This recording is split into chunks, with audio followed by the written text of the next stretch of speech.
अरे भाई साहब, क्या आपने कभी इन हरे भरे खेतों और लहलहाती फसलों के पीछे के जादू के बारे में सोचा है? बिल्कुल बहन जी, मैं हाल ही में टिकाऊ कृषि के बारे में बहुत कुछ सुन रहा हूँ। उसे प्राप्त करने की कुंजी क्या है? खैर, एक महत्वपूर्ण पहलू जैव उर्वरकों का उपयोग है। वे हमारी फसलों के लिए प्रकृति के अपने छोटे सहायकों की तरह हैं। जैव उर्वरक, मैंने ये शब्द सुना है, लेकिन मुझे पूरा यकीन नहीं है कि वे कैसे काम करते हैं। क्या आप उस पर कुछ प्रकाश डाल सकते हैं?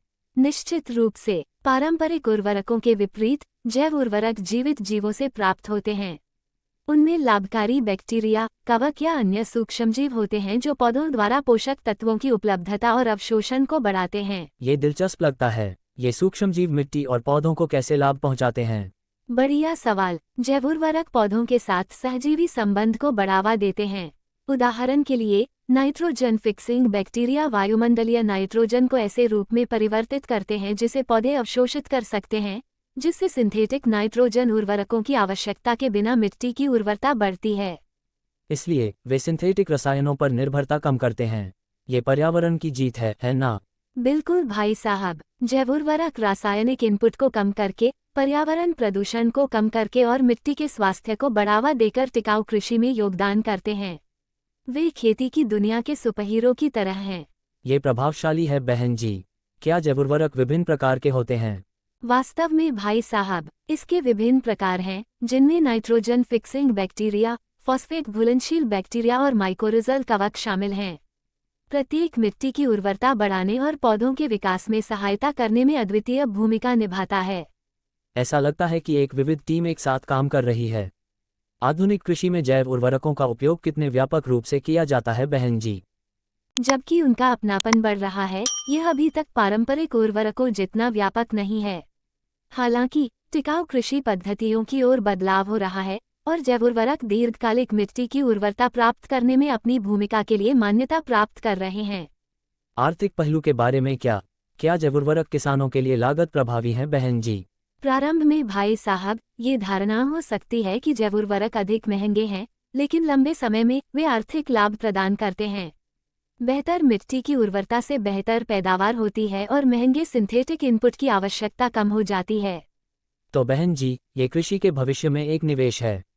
क्या जैव उर्वरक के उपयोग से जुड़ी कोई चुनौतियां या सीमाएं हैं? किसी भी नवप्रवर्तन की तरह चुनौतियां भी होती हैं।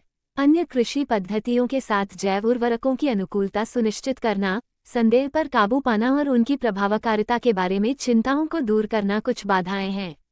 हालांकि भाई साहब, चल रहे शोध इन मुद्दों का समाधान कर रहे हैं।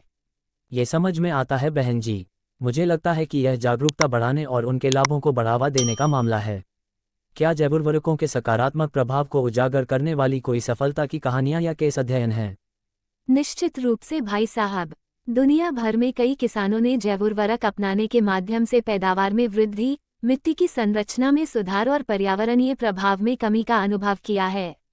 ये सफलता की कहानियां परिवर्तन पर विचार कर रहे अन्य लोगों के लिए प्रेरणादायक उदाहरण के रूप में काम करती हैं। वास्तविक दुनिया के लाभों के बारे में सुनना हमेशा उत्साहवर्धक होता है। हम उपभोक्ता के रूप में जैव उर्वरकों के उपयोग का समर्थन कैसे कर सकते हैं बहन जी? टिकाऊ कृषि पद्धतियों का समर्थन करना, पर्यावरण के प्रति जागरूक उत्पादकों के उत्पादों को चुनना और पर्यावरण अनुकूल कृषि को बढ़ावा देने वाली नीतियों की वकालत करना जैव उर्वरकों को व्यापक रूप से अपनाने में योगदान दे सकता है। ऐसा लगता है बहन जी कि हम सभी इसका पीछा कर सकते हैं। कृषि में जैव उर्वरकों की भूमिका के बारे में मुझे जानकारी देने के लिए धन्यवाद। मेरा सौभाग्य है भाई साहब। ये कृषि में अधिक टिकाऊ और पर्यावरण अनुकूल भविष्य की दिशा में एक रोमांचक यात्रा है।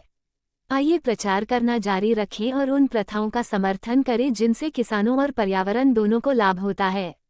किसान भाई और बहनों, कृषि से संबंधित अपनी जानकारी बढ़ाने के लिए कृषि ज्ञान चैनल को सब्सक्राइब करके बेल आइकन दबाना ना भूलें। धन्यवाद।